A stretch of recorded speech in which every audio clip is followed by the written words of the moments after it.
Shalom Israel, it's your boy Soldier Chaz from Sons of Thunder checking in. Hope you guys are having a blessed day.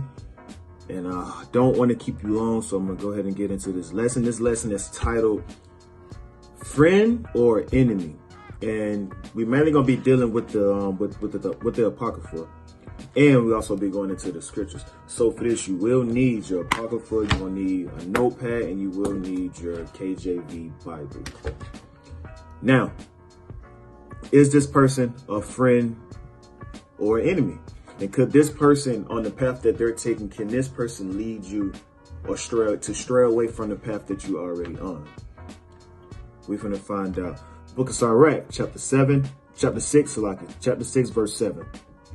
If thou wouldst get a friend, prove him first and be not hasty to credit him. See, one thing that we as a people, as Israel today, we like to give credit when it's not really due, like off something so small. Like, for an example, this person, I know this person through this person.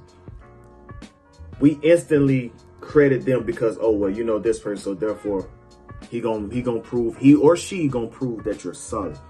But let's get verse 8. For some man is a friend for his own occasion, and will not abide in the day of thy trouble. And that just goes to show, man, like we tend to get these friends that they only show up when it benefits them in a way. We tend to get these friends that's like, if we lend them something, we don't even have to want it back. We're like, no, we did it genuinely from the heart, man, because I know if I was to go through this same situation, you're gonna instantly give it to me, but we don't live in that time anymore. So, and that's one thing that Israel deal with today. Like, we suffer from that curse. We hate each other for no reason. That's the ultimate curse. Deuteronomy 28:54. We have an evil eye towards ourselves, and it's stupid, to be honest. We continue. Verse 9. And there is a friend who, being turned to enmity and strife, will discover thy reproach. So when that friend that supposedly that you say that's your brother, or that's my homegirl, they'll do anything for me, man, look, if they even get the smallest issue of anything that you're doing that they don't like, man, that's gonna put enmity between y'all. He gonna look at you like, oh man, now this person hating, and that very well might end up to your own brother or your own sister trying to do something bad to you, man. So, like, you always got to ask yourself this: is you a friend or you're an enemy? And the crazy thing is this: the Most High also give us signs of that person. He's gonna let us know off rip if that person is a friend or a foe.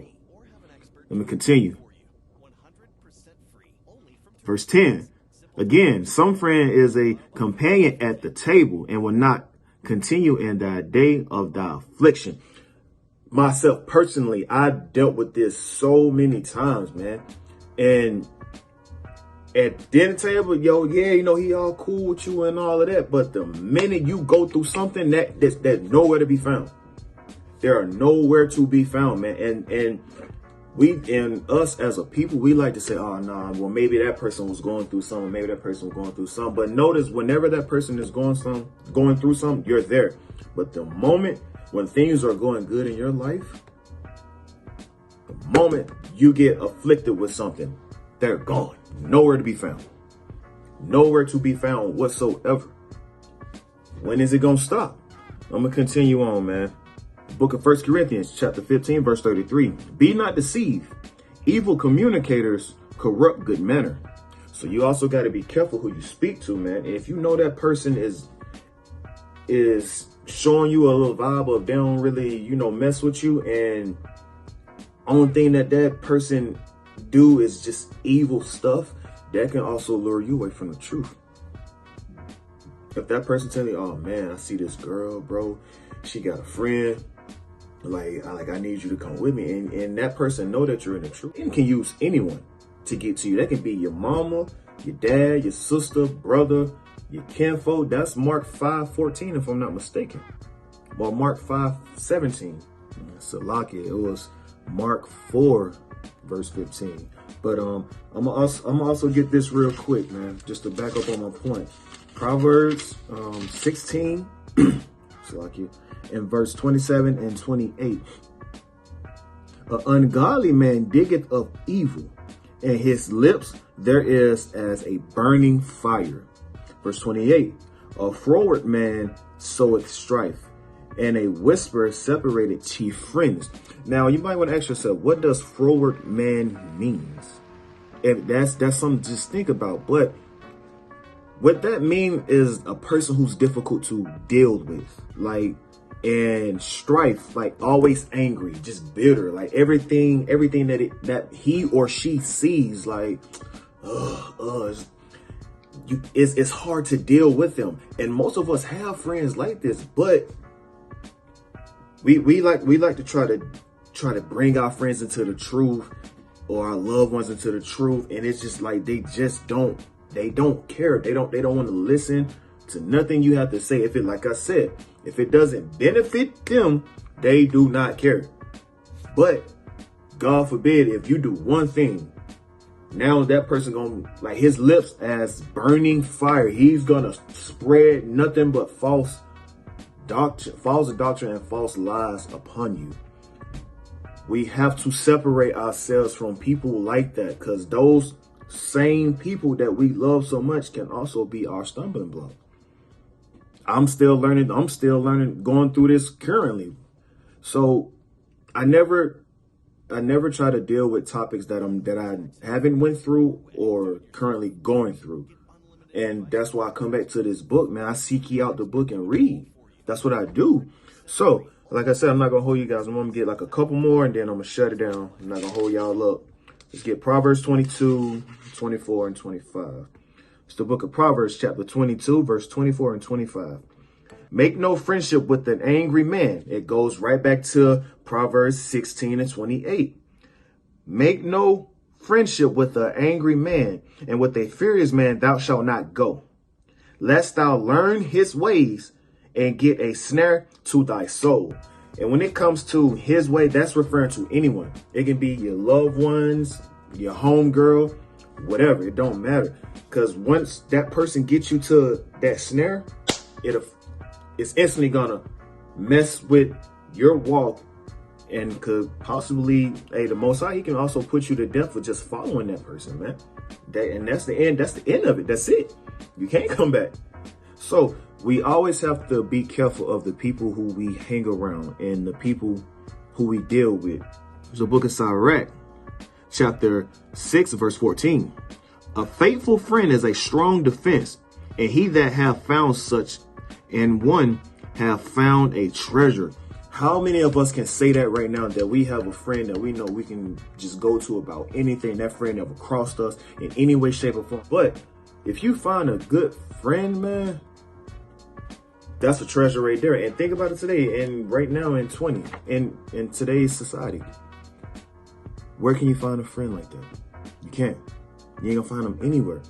So if you have that one friend that's there for you, and you know you're not really there for them, you gotta repent, man. You gotta repent, because that's a good friend to you. I'm gonna read it again. A faithful friend is a strong defense against anything, and he that hath found such in one hath found a treasure. Man, it speaks for itself. So we got to be mindful of that. So I'm gonna read not Deuteronomy, Salakia. See, I'm going back into the curses. Proverbs chapter 22, verse 23 and 24 again. For the Lord, Salakia, 24 and 25. Make no friendship with an angry man, and with a furious man thou shalt not go, lest thou learn his ways and get a snare to thy soul. I'm gonna drop that, and I'm about to precept that with Proverbs 1, verse 11 and 14 and 15. If they say, come with us, let us lay wait for blood. Let us lurk privately for the innocent without cause. Be mindful of that person. Verse 14. Salakia, verse 15 and 16. My son, walk not thou in the way which with them, refrain from thy foot from their path.